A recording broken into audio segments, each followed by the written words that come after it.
नमस्ते। आज के इस खास विश्लेषण में हम एक बेहद ही खूबसूरत और दिल को छू लेने वाली लोक कथा दादी की कहानी पर गहराई से चर्चा करने वाले हैं। अब आप शायद सोच रहे होंगे कि पुरानी कहानियां तो सिर्फ बच्चों को सुलाने के लिए होती हैं, है ना? लेकिन सच कहूं तो बात कुछ और ही है।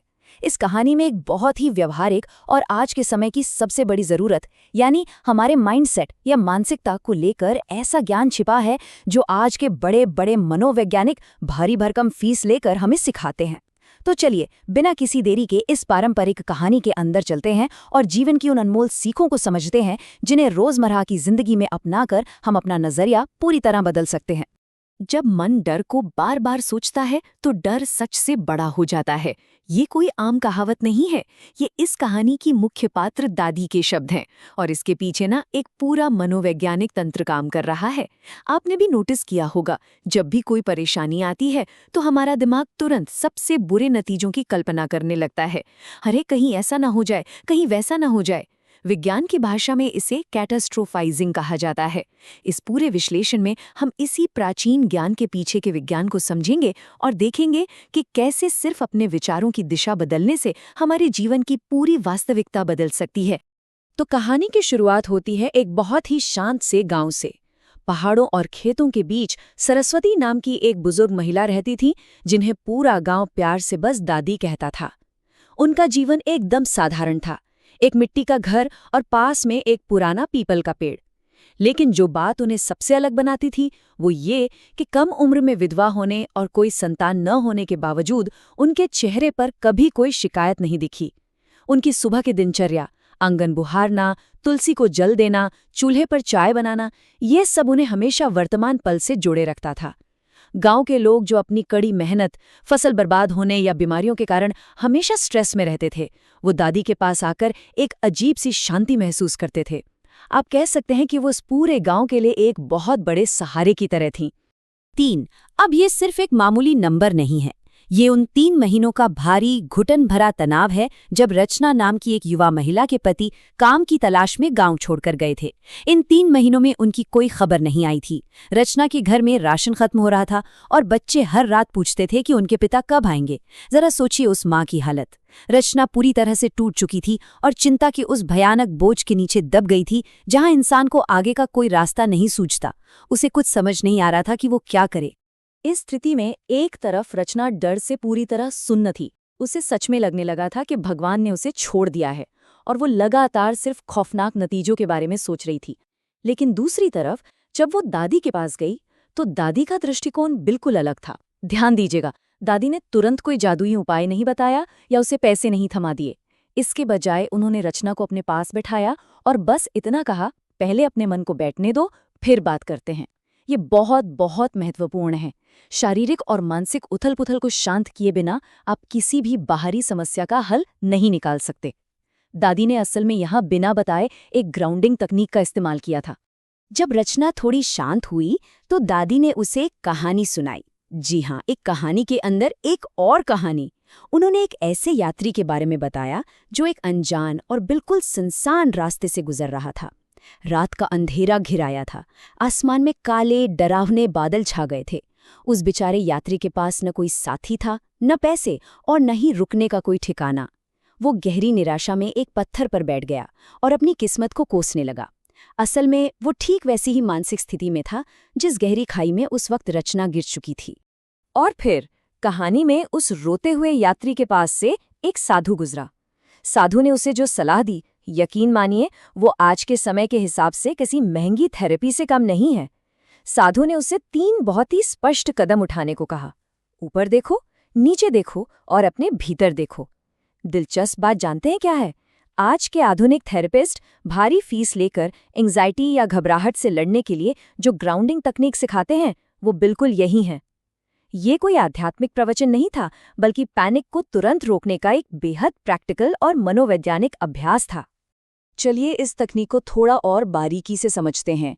ऊपर देखो का मतलब था बादलों के बीच से झांकते हुए चांद को देखना। साधु ने समझाया कि प्रकृति तुम्हारे साथ है, तुम अकेले नहीं हो। फिर नीचे देखो का मतलब था जमीन पर पड़ी सूखी लकड़ियों पर ध्यान देना, यानी खुद को ठंड से बचाने का उपाय वहीं उसके पैरों के पास मौजूद था। और सबसे अहम, भीतर देखो। जब यात्री ने भीतर देखा तो महसूस किया कि भले ही पैर थक गए हैं और हाथ खाली हैं, लेकिन पैर अभी भी चल सकते हैं, हाथ काम कर सकते हैं और दिल धड़क रहा है। इस पूरी प्रक्रिया ने किया क्या? इसने यात्री का ध्यान उस चीज से हटा दिया जो नहीं थी और पूरी तरह उस पे लगा दिया जो उसके पास थी। साधु के एक छोटे से कथन ने सब कुछ बदल कर रख दिया। उन्होंने कहा, जिससे तुम कुछ नहीं समझ रहे हैं वही तुम्हारी शुरुआत है। सोच कर देखिए, ये विचार कितना शक्तिशाली है। जब परेशानियां हमें घेर लेती हैं तो अक्सर लगता है कि अब कुछ नहीं बचा, सब खत्म। लेकिन असल में वो कुछ नहीं ही वो खाली कैनवस होता है जहां से हम दोबारा शुरुआत कर सकते हैं। साधु ने उस यात्री को उसकी अपनी छिपी हुई ताकतों का सटीक एहसास करा दिया था। अब यहाँ सबसे दिलचस्प बात पर गौर कीजिए। साधु के जाने के बाद क्या बाहरी परिस्थितियां बदली? बिल्कुल नहीं। रास्ता वही था, बाहर की वो कंपा देने वाली ठंड वही थी। बाहरी सच जस का तस था, लेकिन आंतरिक सच पूरी तरह बदल चुका था। उसी यात्री ने उसी रात लकड़ियां इकट्ठी की, आग जलाई और अपनी किस्मत को कोसने के बजाय जिंदा होने के लिए गहरा आभार व्यक्त किया। और बस इसी वजह से वो अगली सुबह एक नई और ताज़ा ऊर्जा के साथ अपनी मंजिल की ओर बढ़ सका। ये पूरी घटना हमें एक बहुत ही जबरदस्त सिद्धांत पर लाती है, माइंडसेट शिफ्ट। इसका सीधा सा अर्थ ये है कि हालात कब बदलेंगे, ये बात पूरी तरह से समय के हाथ में है। हम उसे कंट्रोल नहीं कर सकते, लेकिन हम उन हालातों का सामना कैसे करेंगे, ये पूरी तरह से हमारी सोच के हाथ में है। दादी ने रचना को इस यात्री की कहानी सुनाकर ठीक यही समझाया। अगर रोज डर को चुना जाएगा तो हर दिन एक पहाड़ जैसा भारी लगेगा, लेकिन अगर हिम्मत को चुना जाएगा तो वही दिन आसानी से कट जाएगा। दादी की ये बात रचना के दिल में गहराई तक उतर गई। उसने घर जाकर अपनी दिनचर्या में कुछ ठोस बदलाव किए। उसने हर सुबह अपने आंगन में खड़े होकर एक नया मंत्र अपना लिया। उसने तय किया कि चाहे जो हो जाए, वो डर की जगह विश्वास को चुनेगी। जो उसके पास मौजूद है उसके लिए कृतज्ञ रहेगी, ग्रैटिट्यूड दिखाएगी। जिस चीज की कमी है उसके लिए कड़ी मेहनत करेगी और भविष्य के लिए एक अटूट उम्मीद बनाए रखेगी। ये कोई हवाएं बातें नहीं थीं। ये अपने मानसिक स्वास्थ्य का कंट्रोल वापस अपने हाथों में लेने का एक बहुत ही एक्टिव तरीका था। और इस अभ्यास का नतीजा? वो कोई जादुई चमत्कार नहीं था, बल्कि बेहद प्रैक्टिकल था। पहले जो रचना अंदर से पूरी तरह टूट चुकी थी और चिंता में डूबी रहती थी, अब उसमें एक नई ऊर्जा आ गई थी। ऐसा नहीं था कि चिंताएं अचानक गायब हो गई। घर अभी भी चलाना था, थकान अभी भी होती थी, लेकिन फर्क ये था कि अब थकान के साथ साहस था। उसने अपने भीतर के खौफ को एक्टिव होप यानी सक्रिय विश्वास से बदल दिया था। वो अब सिर्फ डर के साए में नहीं जी रही थी, वो पूरे विश्वास के साथ अच्छे कल का इंतजार कर रही थी।